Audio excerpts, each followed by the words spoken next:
क्या आपको पता है टर्की, जिसको अब तुर्की भी बोलते हैं, उसने भारत के खिलाफ यूनाइटेड नेशंस में हमेशा कश्मीर के मुद्दे पर बार बार पाकिस्तान का साथ दिया और आज हम लोग बोल रहे हैं बॉयकॉट टर्की। पर असली सवाल यह है, ये बॉयकॉट मूवमेंट सही है या सिर्फ एक और इमोशनल रिएक्शन? और क्या इंडिया टर्की के रिलेशंस कभी सुधर पाएंगे? इस वीडियो को एंड तक देखना और आपका ओपिनियन हो सकता है शायद बदल जाए। चल क्या रहा है अभी सोशल मीडिया पे हर जगह हैशटैग बॉयकॉट टर्की ट्रेंड कर रहा है। कभी लोग बोल रहे हैं टर्किश प्रोडक्ट्स मत खरीदो और कभी बोल रहे हैं कि उनका टूरिज्म अवॉइड करो। पर ऐसा क्यों? मेन रीजंस क्या है बॉयकॉट के पीछे? सबसे पहला, कश्मीर पर स्टैंड।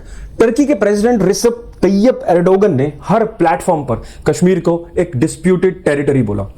यूनाइटेड नेशन में ओपनली पाकिस्तान का सपोर्ट किया। 2019 आर्टिकल 370 के रिमूवल के बाद टर्की ने इंडिया को क्रिटिसाइज भी किया। तो ये आज की कहानी नहीं है, काफी टाइम से टर्की का टिल्ट पाकिस्तान की तरफ साफ देखा जा रहा है। सेकंड, OIC, जिसको ऑर्गेनाइजेशन ऑफ इस्लामिक कॉपरेशन भी बोला जाता है, तो OIC में इंटरफेरेंस हुआ। जी हां, टर्की ने OIC में भारत के खिलाफ रेजोल्यूशन सपोर्ट किए, जिसको कि यह माना गया कि एक इंटरनेशनल मैटर में इंटरफेरेंस है। थर्ड, पाकिस्तान से क्लोज टाइज। टर्की और पाकिस्तान एक स्ट्रैटेजिक पार्टनर्स हैं, जिसमें कि military exercises, drone technology and soft power diplomacy दोनों मिलकर करते हैं। आपने देखा होगा कि अभी ऑपरेशन सिंदूर के बाद कुछ ऐसी न्यूज़ हमने सुनी जिसमें कि पाकिस्तान टर्की से कुछ ना कुछ टेक्नोलॉजी या फिर मिलिट्री इक्विपमेंट्स लेता हुआ खबरों में सुनाई दे रहा था। बॉयकॉट का असर सिर्फ ट्विटर पे नहीं, रियल नंबर्स में भी दिख रहा है। मेक माई ट्रिप के डेटा के अकॉर्डिंग तुर्की और अजरबैजान के ट्रैवल बुकिंग्स में 250% के तक की कैंसिलेशन देखने को मिली है। ईज माई ट्रिप ने भी हाल ही में कंफर्म किया कि टर्की के लिए 22% कैंसिलेशन और अजरबैजान के लिए 30% बढ़ गया है। सिर्फ एक हफ्ते का डेटा है ये। लोग खुल के अपना स्टैंड दिखा रहे हैं। पिछले कुछ दिनों में इंडियन ट्रैवलर्स ने इमोशनल्स और पॉलिटिकल सॉलिडेरिटी दिखाने के लिए दोनों कंट्रीज की बुकिंग कैंसिल कर दी है। ये जियोपॉलिटिकल टेंशन सिर्फ गवर्नमेंट्स के बीच ही नहीं, अब टूरिज्म पैटर्न को भी इन्फ्लुएंस कर रहा है। जैसा कि हमने लास्ट ईयर्स मालदीव्स के साथ भी सेम पैटर्न देखा था। तो एक बात तो यहां से साफ है कि आज के टाइम में कोई भी कंट्री इंडिया के नेशनलिज्म को चैलेंज नहीं कर सकती। जी हां, इंडिया टर्की का रिलेशनशिप्स एक कॉम्प्लेक्स रियलिटी की तरह लग रहा है। देखिए, इसको समझते हैं। टर्की हमेशा इंडिया का ट्रेडिशनल फ्रेंड नहीं रहा, लेकिन दोनों कंट्रीज में ट्रेड और टूरिज्म काफी एक्टिव रहा है। बायलैटरल ट्रेड दोनों कंट्रीज के बीच ओवर $10 बिलियन रिकॉर्ड किए गए हैं 2023-24 के फाइनेंशियल ईयर के दौरान।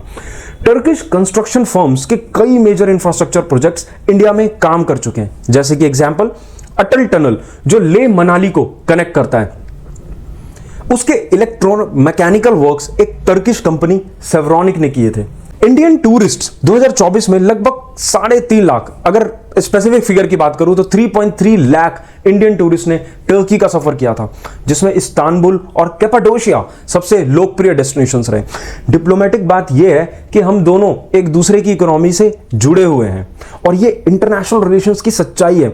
जब भी जहां भी ट्रेड इन्वॉल्व होगा तो डिप्लोमेटिक टेंशंस ज्यादा देर तक टिक नहीं पाएगी।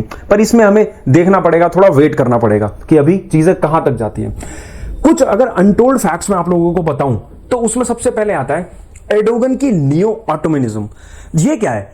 देखिए, वो खुद को एक ग्लोबल मुस्लिम लीडर के रूप में देखना चाहते हैं, इसलिए वो पैलेस्टीन, कश्मीर, सीरिया इन सब पर बोलते हैं। सी, I would say there is nothing wrong if you are aiming to be a world leader, but एक wise leader कभी भी अपनी स्टेटमेंट या सपोर्ट देने से पहले उसके context, history and who is the real culprit behind इन सारी बातों को ध्यान में रखेगा। तो शायद ये कहीं ना कहीं मुझे मिसिंग लगता है।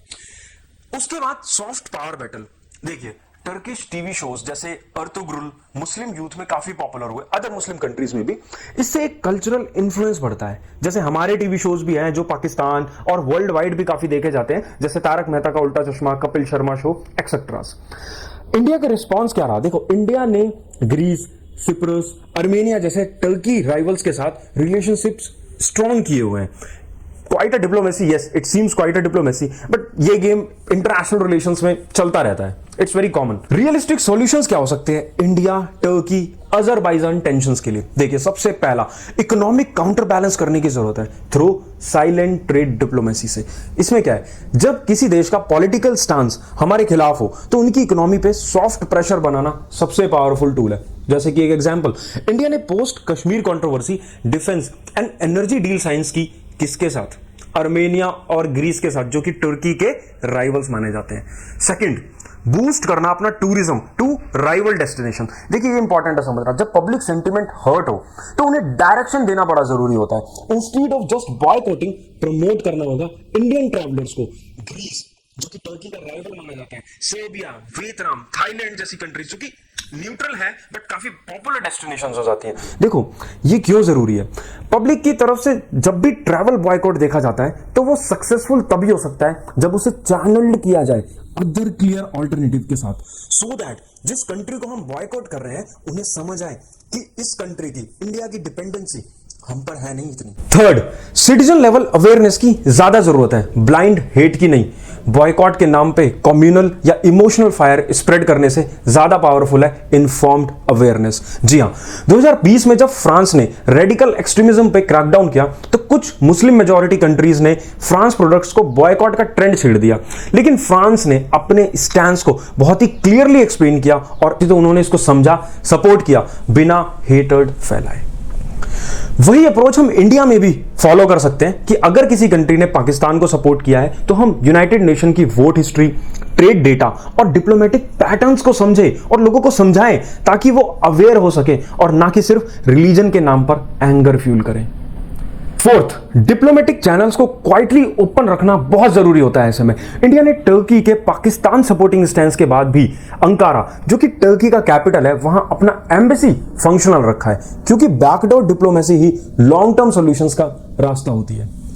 यूज ट्रैक टू डिप्लोमेसी, जैसे कि जो रिटायर्ड डिप्लोमेट्स हैं, थिंक टैंक्स हैं, बैक चैनल टॉक्स की तरफ से एक क्लियर मैसेज देना बेहद जरूरी होता है। क्या कि if you want stronger ties with India, don't mess with our sovereignty. Turkey अभी भी खुद अपने इकोनॉमिक क्राइसिस में स्ट्रगल कर रहा है, तो देयर आर चांसेस कि उसे सेकंड थॉट लेना पड़े कि इंडिया के रिश्ते सुधारने हैं या और एस्केलेट करने। दोस्तों, हमें गुस्सा जरूर आता है, पर भारत एक इमोशन नहीं, एक विजन है। अगर हम चाहते हैं कि दुनिया हमें ग्लोबल पावर माने तो हमें स्मार्ट और स्ट्रैटेजिक बनना पड़ेगा, क्योंकि भारत सिर्फ एक देश नहीं, एक सोच है, और उस सोच में है शांति, शक्ति और रणनीति। क्या आप एग्री करते हो कि सिर्फ बॉयकॉट से काम नहीं चलेगा? कमेंट में मुझे जरूर बताना।